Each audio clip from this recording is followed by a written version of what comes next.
My name is Lawrence Schill and I'm a underwater photographer based on Magnetic Island, and I'm currently wrapping up my marine biology degree.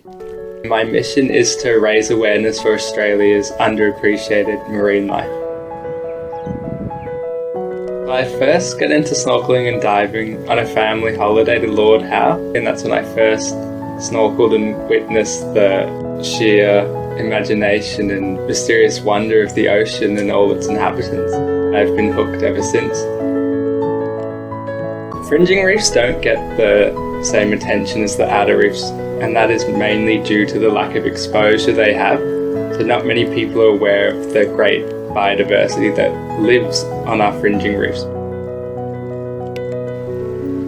So a fringing reef is a type of reef system that is connected to lands and islands, and they're really accessible because you can access them just swimming right off the beach. During certain times of the year, the tide's low enough where you're able to actually reef walk and experience Australia's marine life just through walking. You can find resting sea turtles who have been caught at a low tide, and they'll just be basking in the sun. If you're lucky enough to see hunting black-tip reef sharks, they follow the tide in and out. You can see their dorsal fin along the surface. And then you've got your classic swimmer crabs, whip rays, cowtail rays, and occasionally we see eagle rays hunting in like the very shallow water too. People think it's quiet, but it's actually quite loud because each animal is sort of making its own noise.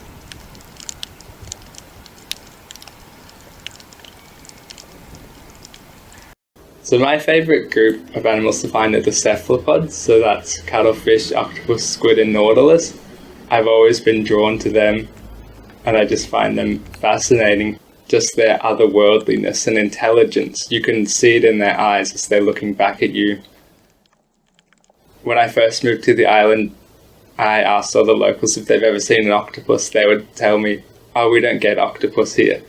It actually took me a few months to realise, oh, we do get octopus, but they're just extremely cryptic and people rarely see them.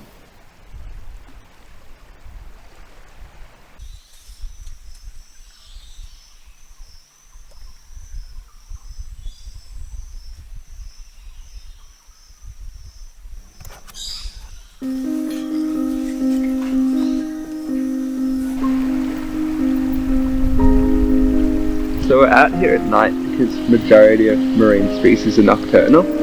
For example, we have the epaulet, which are known as the walking sharks, and they are actually able to travel between intertidal pools. So, especially with the cephalopods, we have a higher chance to encounter one, so fingers crossed.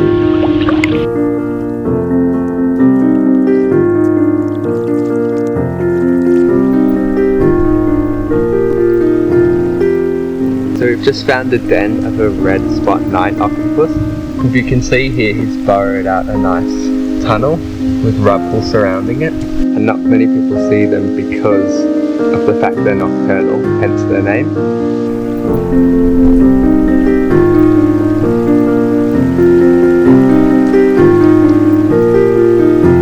Just found a juvenile red spot night octopus. So this species is only found in tropical northern Australia. They grow to about 80 centimetres in total length, so just shy of a metre, so they're actually quite large. He's making his way back to his den. You can see they fit in this tiny burrow. It's especially exciting exploring the reef at night because you just never know what you're going to find. The fringing coral reefs face a lot of threats, impacts such as bleaching and sedimentation, purely due to their proximity to coastal and urban developments.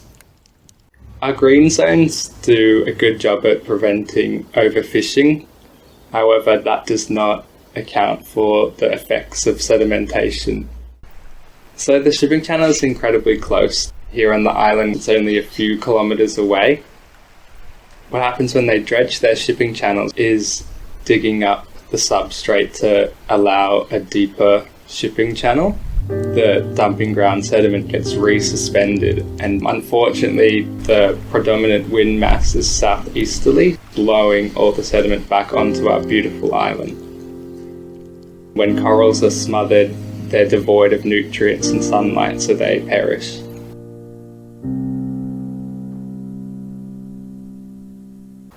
I would like to see people becoming more aware and familiar of the biodiversity we have on our fringing reefs, and I would hope that leads to a greater respect and appreciation, which can be mirrored through our change of management strategies to reduce our impacts on the local ecosystem.